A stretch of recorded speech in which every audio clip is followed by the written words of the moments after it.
പഹൽഗാം ആക്രമണത്തിന് നേതൃത്വം നൽകിയത് പാക് പട്ടാളത്തിലെ സ്പെഷ്യൽ സർവീസ് ഗ്രൂപ്പിലെ കമാൻഡറായിരുന്ന ഹാസിം മൂസ എന്ന എൻഐഎ. ആക്രമണം നടക്കുമ്പോൾ ബൈസരൻ വാലിയിലെ മെയിൻ ഗേറ്റിൽ ഡ്യൂട്ടിയിലുണ്ടായിരുന്ന ജമ്മുകാശ്മീർ പോലീസ് ഉദ്യോഗസ്ഥനെയും മുൻ സെക്യൂരിറ്റി ഗാർഡിനെയും വിശദമായി ചോദ്യം ചെയ്തു. വെടിയൊച്ച മുഴങ്ങുമ്പോൾ അല്ലാഹു അക്ബർ എന്ന് ഉരുവിട്ടുകൊണ്ടിരുന്ന ബൈസരൻ വാലിയിലെ സിബ് ലൈൻ ഓപ്പറേറ്ററെയും ചോദ്യം ചെയ്യാൻ കസ്റ്റഡിയിലെടുത്തു. സുരക്ഷാ മുന്നറിയിപ്പിനെ തുടർന്ന് കശ്മീരിലെ 48 ടൂറിസ്റ്റ് കേന്ദ്രങ്ങൾ അടച്ചിട്ടു. പഹൽഗാം ആക്രമണത്തിന് ശേഷം സ്ലീപ്പർ സെല്ലുകൾ സജീവമെന്ന ഇന്റലിജൻസ് റിപ്പോർട്ടിനെ തുടർന്നാണ് അടച്ചുപൂട്ടൽ.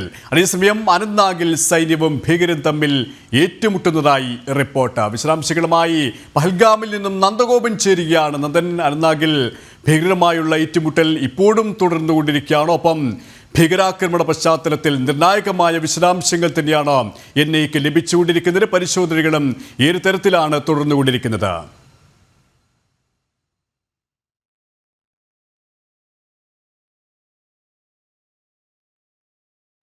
പാക് പട്ടാളത്തിലെ സ്പെഷ്യൽ സർവീസ് ഗ്രൂപ്പിലെ കമാൻഡറായിരുന്ന ഹാസിം മൂസയാണ് എൻഐയുടെ ചോദ്യമുന്നിലുള്ളത്. ഇതിന് നേതൃത്വം നൽകിയത് മൂസയാണ് എന്നുള്ള നിർണായകമായ വിശദാംശങ്ങളാണ് എൻഐക്ക് ലഭിച്ചിരിക്കുന്നത്. ആക്രമണം നടക്കുമ്പോൾ ബൈസരൻ വാലിയിലെ മെയിൻ ഗേറ്റിൽ ഡ്യൂട്ടിയിലുണ്ടായിരുന്ന ജമ്മുകാശ്മീർ പോലീസ് ഉദ്യോഗസ്ഥനെയും മുൻ സെക്യൂരിറ്റി ഗാർഡിനെയും വിശദമായി എൻഐ സംഘം ചോദ്യം ചെയ്തിട്ടുണ്ട്.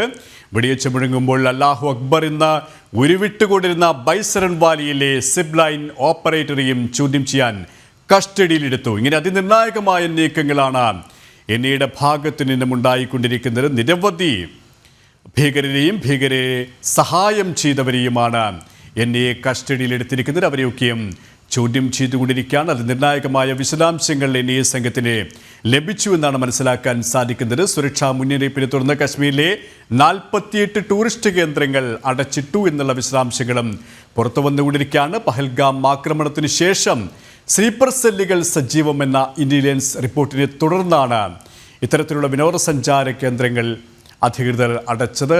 വിശദാംശങ്ങൾ നൽകാൻ നന്ദഗോപൻ ചേരുകയാണ്. നന്ദൻ, സ്ലീപ്പർ സെല്ലുകൾ സജീവമാണ് എന്നുള്ള വിവരത്തെ തുടർന്നാണ്, കണ്ടെത്തലിനെ തുടർന്നാണ് ഇപ്പോൾ എൻഐയുടെ നടപടി ഉണ്ടായിരിക്കുന്നത്. വിനോദസഞ്ചാര മേഖലകൾ അടച്ചിട്ടു.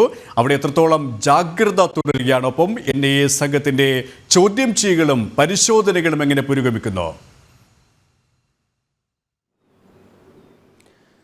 സുരേഷ്, ഞാനിപ്പോൾ നിൽക്കുന്നത് അനന്തനാഗിലാണ്. കഴിഞ്ഞ ദിവസം ഇവിടെ ഉപേന്ദ്ര ദ്വിവേദി കരസേനാ മേധാവി ഇവിടെ എത്തിയിരുന്നു. അതിനുശേഷം കാശ്മീരിലെ ടൂറിസ്റ്റ് കേന്ദ്രങ്ങളിൽ ഈ സുരക്ഷാ ഓഡിറ്റ് നടത്തി. ആ സുരക്ഷാ ഓഡിറ്റിൻ്റെ പിന്നാലെയും അതേപോലെ തന്നെ ഇൻ്റലിജൻസ് ഔട്ട്പുട്ടും കൂടി വിശദീകരിച്ചുകൊണ്ടാണ് 48 ടൂറിസ്റ്റ് കേന്ദ്രങ്ങൾ അടച്ചിടുവാൻ വേണ്ടി തീരുമാനിച്ചത്.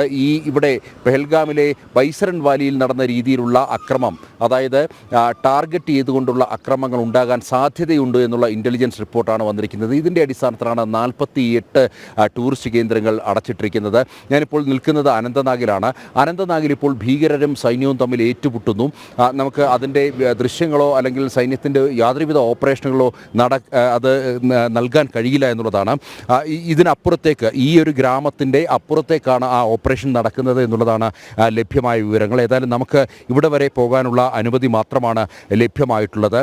ഇന്നലെ രാത്രി മുതൽ തന്നെ ഈ ഭീകര സാന്നിധ്യം ഇവിടെ ഉണ്ടായിരുന്നു, അനന്തനാഗ് മേഖലയിൽ ഉണ്ടായിരുന്നു എന്നുള്ളതാണ് സൈനിക വൃത്തങ്ങൾ വ്യക്തമാക്കുന്നത്. ഇതിൻ്റെ അടിസ്ഥാനത്തിലാണ് പ്രധാനമായും ഈ മേഖലയിലേക്ക് കൂടുതലായി സൈന്യം എത്തിയതും അങ്ങനെ സൈന്യത്തിന് നേർക്ക് അപ്രതീക്ഷിതമായി വെടിയുതിർക്കുകയായിരുന്നു എന്നുള്ള സൂചനകളാണ് ലഭ്യമാകുന്നത്. ഏതായാലും ശക്തമായി തന്നെ സൈന്യം തിരിച്ചടിക്കുന്നുണ്ട്. ഇതിൻ്റെ കൂടുതൽ വിശദാംശങ്ങൾ ഇനിയും ലഭ്യമായിട്ടില്ല. അതേസമയം പെഹൽഗാം ഭീകരാക്രമണത്തിന് നേതൃത്വം നൽകിയ ഭീകരൻ ഹാസിം മൂസ, അയാൾ പാകിസ്ഥാൻ പട്ടാളത്തിലെ സ്പെഷ്യൽ സർവീസ് ഗ്രൂപ്പിലെ കമാൻഡർ ആയിരുന്നു എന്നുള്ള വിവരങ്ങളാണ് ലഭ്യമാകുന്നത്.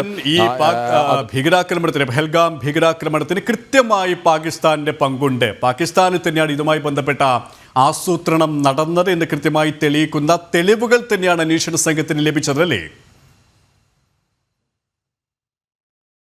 തീർച്ചയായിട്ടും ഇതിന് പിന്നിൽ പാകിസ്ഥാന്റെ പങ്ക് നേരത്തെ തന്നെ ഭാരതം വ്യക്തമായ തെളിവുകളുടെ അടിസ്ഥാനത്തിൽ സൂചിപ്പിച്ചതാണ്. പാകിസ്ഥാന്റെ ഇതിൻ്റെ കരങ്ങൾ ഇതിന് പിന്നിലുണ്ട്. മാത്രമല്ല ISI ഇതിന് കൃത്യമായി തന്നെ സഹായം നൽകിയിട്ടുണ്ട് എന്നുള്ള കാര്യമൊക്കെ തന്നെ നേരത്തെ തന്നെ ഭാരതം ആരോപിക്കുന്നതാണ്. അതിനിപ്പോൾ കൂടുതൽ തെളിവുകളാണ് ലഭിച്ചത്. അതായത് ഈ ഹാസിം മൂസ, അയാൾ പാകിസ്ഥാൻ സൈന്യത്തിൻ്റെ ഭാഗമായിരുന്നു. അയാൾ പല ഓപ്പറേഷനുകളിലും സൈന്യത്തിൻ്റെ ഭാഗമായി പങ്കെടുത്തിട്ടുണ്ട്. അയാൾ അതിനുശേഷം ISIയുടെ ഭാഗമായിരുന്നു തുടങ്ങിയ വിവരങ്ങളാണ് ലഭ്യമാകുന്നത്. പിന്നീട് ഇയാൾ ഭാരതത്തിൻ്റെ മണ്ണിലേക്ക് ഇത്തരത്തിൽ തീവ്രവാദ പ്രവർത്തനങ്ങൾക്കായി എത്തുകയായിരുന്നു. കഴിഞ്ഞ വർഷം 2024 നവംബർ ഡിസംബർ മാസങ്ങളിൽ കശ്മീരിൽ നടന്ന ഭീകരാക്രമണങ്ങൾ 3 ഭീകരാക്രമണങ്ങൾ നടന്നിരുന്നു. അതിൽ ഒരു ഡോക്ടറടക്കം 6 സിവിലിയൻസ് കൊല്ലപ്പെടുന്ന സാഹചര്യം ഉണ്ടായിരുന്നു.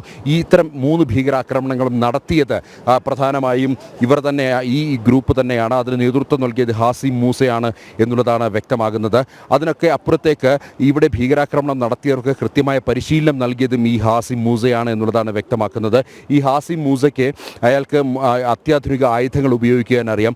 അതേപോലെ തന്നെ സഞ്ചാരപാത കണ്ടുപിടിക്കുന്ന നാവിഗേഷൻ എക്യുപ്മെൻറ്റ്സ് അടക്കം അയാൾക്ക് ഉപയോഗിക്കാൻ അറിയാം. അതുകൊണ്ട് തന്നെയാണ് ഈ 7 ദിവസമായിട്ടും ഈ ഒരു ഗ്രൂപ്പിനെ, ഈ തീവ്രവാദ ഗ്രൂപ്പിനെ ഇതുവരെയായിട്ടും ട്രേസ് ചെയ്യാൻ കഴിയാതെ പോയത് എന്നുള്ളതാണ് യാഥാർത്ഥ്യം. അതേസമയം തന്നെ കൃത്യമായ രീതിയിൽ ഉള്ള ഒരു നിരീക്ഷണ സംവിധാനം തന്നെയാണ് ഒരുക്കിയിരിക്കുന്നത്.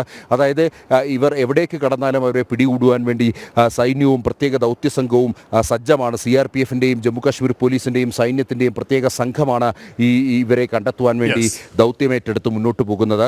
അതിനുവേണ്ടി ഈ ദൗത്യ സംഘം രാവും പകലുമില്ലാതെ ഈ കാടുകളിൽ സെർച്ച് ഓപ്പറേഷൻ നടത്തി വരികയാണ്. ഏതായാലും ഭീകരർക്കായുള്ള പരിശോധനകൾ തുടരുകയാണ്. അനന്ത്നാഗിൽ നിന്നും നന്ദഗോപനാണ് വിശദാംശങ്ങൾ നൽകിയത്.